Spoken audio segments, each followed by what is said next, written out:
Now, into our next story for the evening as well.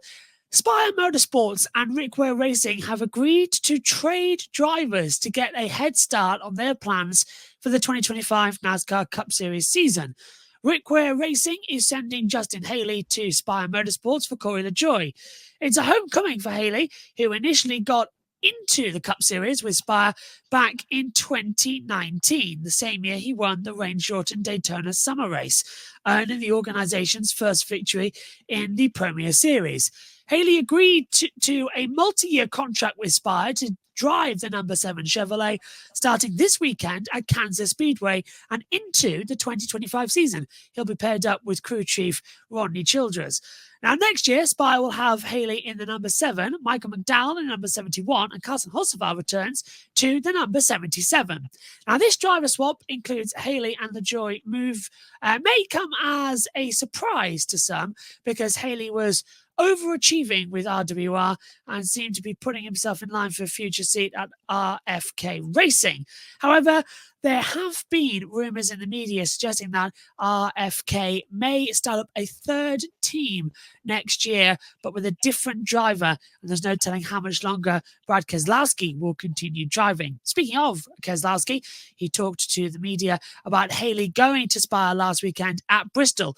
Keselowski made an interesting comment saying he couldn't match the deal that Rick Hendrick offered Haley. Now, this comes after spotter Brett Griffin, and they said Brian Griffin there, as much as I've been watching Family Guy recently. Now, this comes after spotter Brett Griffin said that Hendrick Motorsport has more than 4 drivers under contract for the next year in the Cup Series. Now, the Door Bumper Clear podcast recently said that Spire is currently in talks to strengthen its relationship with Hendrick and potentially become a Tier 1 Chevrolet factory team. The graphic courtesy there of Spire Motorsports. Matt's still alongside. Do you think Haley's return to Spire Motorsports is a good move for his career? What are your thoughts on this potentially being a Hendrick-based deal? Well, he's been very impressive this year in what we would perhaps say is slightly less, well, not inferior, but you know what I mean. It's not top tier equipment at Rick Ware, and certainly hasn't been over the last couple of years. But they've stood up this year with Justin in the seat. He did very well over the last couple of years in the Xfinity Series at Colleague as well, when he had some good equipment. And now he's getting a chance to go again higher at Spire with this swap. So that's interesting. The Hendrick thing is interesting because perhaps this is a to use a Formula One common thing. It's like Mercedes placing George Russell at Williams, or Leclerc at Alfa Romeo Sauber a few years ago when he was obviously under contract with Ferrari. So they've got him in a decent team, and they will now assess what he can do. If there is going to be more of a Hendrick Spire link up going on, then technically, then that's good for probably everybody concerned. To be honest, more data brings more results. So I think it's a really good move for him. Obviously, the other side of the coin with Corey LaJoie is a different matter altogether. But for Justin Haley and his fans, I think they're probably quite pleased with this switcheroo that's going to happen this week. Yes, now while Haley knows where he's going to be racing in 2025, the same can't be said for the driver on the opposite end of this so-called trade as well. Now, Corey LaJoie will be in Rick Ware Racing's number 51 Ford for the remainder of the 2024 season, but there is no guarantee that he'll be their driver next season. Now, at the moment, RWR views the last 7 races of the year as an audition for next year. So LaJoie will have to show them that he can work within the team. Now, LaJoie has made it clear that he wants to remain in the Cup Series instead of going to the Xfinity or Truck Series. So, Matt, given how he didn't live up to the expectations with Spire and all of the on-track incidents he's been involved with this year, is LaJoie's career at a crossroads?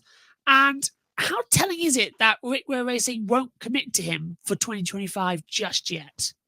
They obviously want to see what he's like to work with on a day-to-day, don't they? And over a race weekend. We'll have to see how he goes over these next, 6-7 weeks, however many races we've got left, starting at Kansas on Sunday.